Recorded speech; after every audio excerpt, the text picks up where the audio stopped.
Hi, and welcome to another edition of Heart of a Pronghorn, where we catch up with Pronghorn alumni and see what they're doing now. We're very thankful to be joined today by Sierra Dakin Kuiper, former Pronghorn swimmer who spent 2012, 13, and 2013 and 14 with Pronghorn Swimming. Welcome. Thanks for coming on. Thank you so much, Ian. You know, it's you've kind of had an interesting journey. You went away from Lethbridge to start your university, and then you came back. You know, what brought you back to Lethbridge and the University of Lethbridge?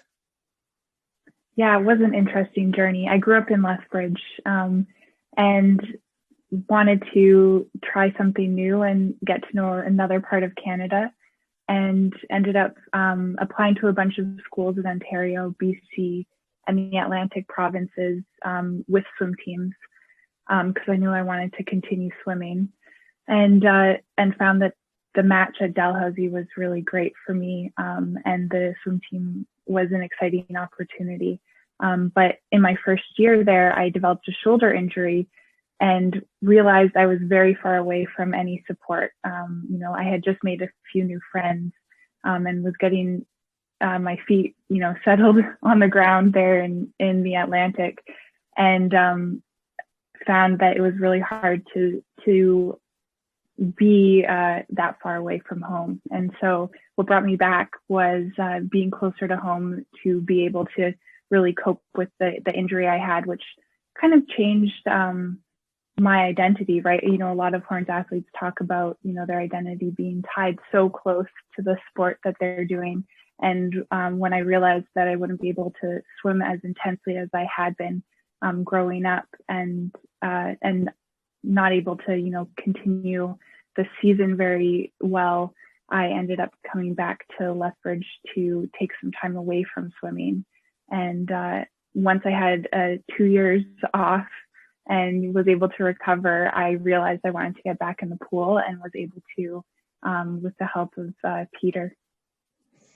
And you spent the 2 years there. When you think about that now, when you look back at your time, what are some of your, favorite memories or fondest memories of your time with Pronghorn Swimming?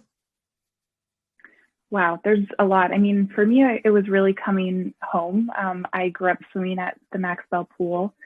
I think it's called something different now, but it really is, like a second home for me. And so the program is really closely linked with the Lethbridge Swim Club. And I was training with Horns athletes before I ended up in university here, and really knew the team well. A lot of them were also my coaches. So being able to come back and actually be a Pronghorn and coach the swim club as well, and get to go on training camps with them and swim at Canada West was it was really just like coming full circle, and I really appreciated that opportunity. So there's lots of memories, but I think, what was really meaningful for me was being able to end my swimming career on my own terms, instead of, having it finished because of a shoulder injury, being able to get back in the pool and swim some of my best times in sprint events, and make it just meaningful, and having my parents and family there to watch because it was in my hometown. It was just a great way to end a career in swimming. Okay. So, and, you talk about your time there and your journey. While following your time at University of Lethbridge, your journey has actually taken you even further and into some interesting, some places and some stuff you're doing now. So let's, kind of dive into what you've done since you've left the program. Yes. So, University of Lethbridge really set me up to be successful. I mean, I did a Bachelor of Anthropology, Bachelor of Arts. No one else on my swim team was really studying social sciences except maybe a few psych majors. And so it was always odd. People are always asking me, what's anthropology? But it's a discipline that I really love. And the U of L has an amazing anthropology department with professors that are just so passionate about the discipline and are really, willing and able to give you a lot of one-on-one time. And so they really encouraged me to continue to pursue studies. And I thought maybe I wanted to be a professor of anthropology. And so, after graduating from the U of L, I was looking at grad schools. But in the interim, I thought, I don't want to go, to grad school right away. And so I found an opportunity with Parks Canada in Waterton Lakes National Park, and worked there for 5 seasons. And the first 2 seasons, I was at the entry gate and the visitor center. And then I was able to, once I was fully graduated from the U of L, start working as an interpreter and getting to design and research and then deliver interpretive programs to visitors that come through. Being from Lethbridge, I didn't even know that was something that, Parks Canada offered or that happened at Waterton Lakes National Park. So for everyone who's watching, you can go to these free interpretive programming shows at your national parks, and they're really fun. There's campground shows and guided hikes and family activities. And for me, that was an amazing experience, just getting to learn a lot more about that region of Southern Alberta and to see the kind of, conservation that was being practiced there, and people that were coming from all over the world to see this place.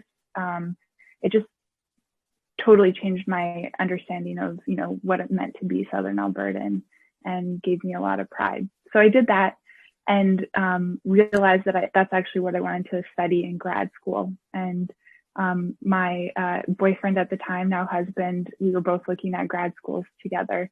And so we were looking at places in the US and in Canada, and ended up settling on Boston because it has so many different colleges. We ended up there, and I found a program that had a master's in anthropology. And that program allowed me to basically do an independent research project. And so even though, we were all the way in Boston, I still found an excuse to come back every summer to Southern Alberta. And so I worked for the park, and then I also got to do for one summer field work in the park, and also over across the border in British Columbia and Fernie for my master's research. So because we both got graduate degrees in the United States, we ended up staying a little longer. And right now I'm living in Washington, D.C., actually a suburb in Virginia, but very close to Washington, D.C., where I work. And I was originally at a public relations firm called Waxman Strategies, who does a lot of environmental work as well as healthcare work. And I was actually an environmental fellow with them during my time in graduate school. And so that's how I ended up working for them afterwards. And we worked on lots of campaigns to protect public lands in the United States from, at the time, the Trump administration. But also we were looking at environmental campaigns around the world. And these included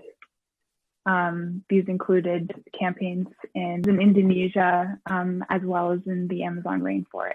So although I didn't get to travel to Indonesia and the Amazon, it was really neat to work with people who were actually in those places and find out what the issues were on the ground and help use our leverage in Washington, D.C. to basically protect ecosystems from, a lot of destruction from logging and that sort of thing.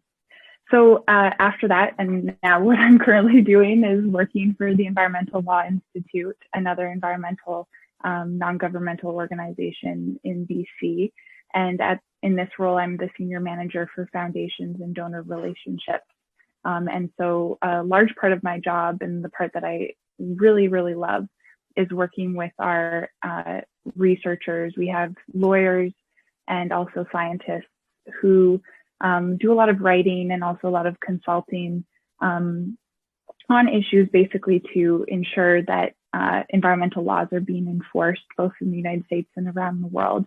And I help them with grant writing so that we can generate more funds to continue to fund the work that the Institute does. That's outstanding. And I'm sure it must have been an interesting process getting into kind of the lobbying end of things and dealing with the government side of the protection end of things. It has been a very interesting process. I've been to the Hill a few times, so in DC, the Capitol Hill, and learning about the American political system has definitely made me more curious about the Canadian political system.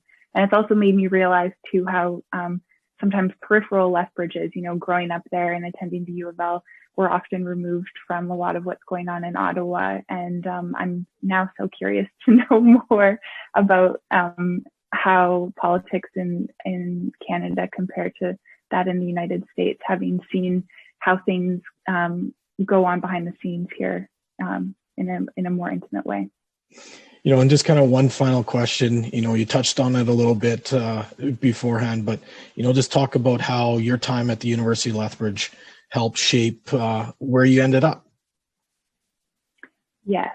Well, the University of Lethbridge gave me so many opportunities. I also almost minored in Spanish. I was one course away, and ended up going to Argentina for a summer, and that was an amazing immersive language experience. And that was set up through the U of L.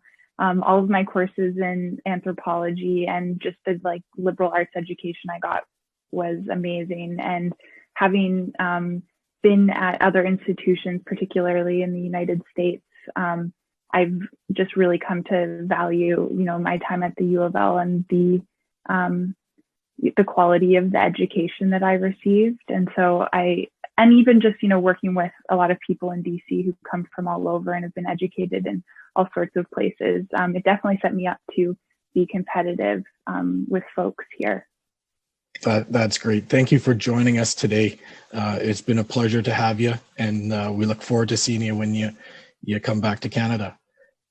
Thank you for joining us for Heart of a Pronghorn. Stay tuned for the next edition coming soon.